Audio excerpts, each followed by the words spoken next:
Everybody, finally got a chance to do a video outside. It's nice clear skies. We actually had a lot of rain in SoCal. They're saying that it was the most rain in 20 years.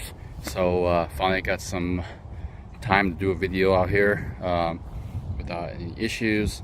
So what I want to talk about is 2 months ago I put on some Corvette jack pads to help lift the car, and I did some markings. I want to see how it looks. It's been raining, you know, our weather's been kind of crappy, so again, it's been raining and everything. So let's see how it looks underneath here.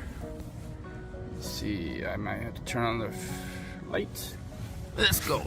So here's one, and my marker, which was yellow before, looks a little whitish now.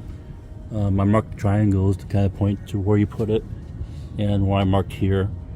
But I got the jack pads and I Loctite this in pretty firm. Let's go over here on the rear. Alright, that's the front one. And you can see it's red. I picked red on purpose, so that way, especially see this stupid bolt right here. That way, whoever's using the jack at the tire shop or whatever can go ahead and see that. And again, that is nice and snug, not moving. With a Loctite, some people had concerns saying, well, how am I going to take it off? It's going to spin. It won't if you if it starts to feel loose, you kind of just bend this once it's coming down, pull it down, and then you could get it to not spin. I usually just put pressure on it, and you could get it, but not pull all the way out, because if you unscrew it all the way out, you're going to lose that little block that's in there. So you got to be careful as far as the distance and kind of play with it if you need to remove it. I, however, had read some things in the forum.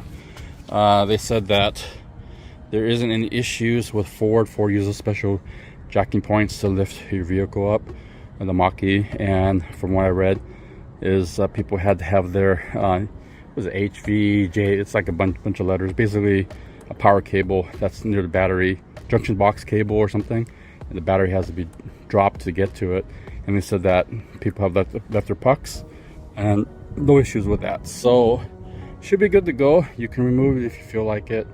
So far this has been a pretty popular unit to get. If you're interested, I'll link the other video, and also so you can review how the install is, and then I'll also put the product here. Okay, thanks for watching, guys. More videos to come from the Mach-E. I got a surprise, should be coming next week. I'm gonna point at what I'm talking about. Hint, hint. Thanks.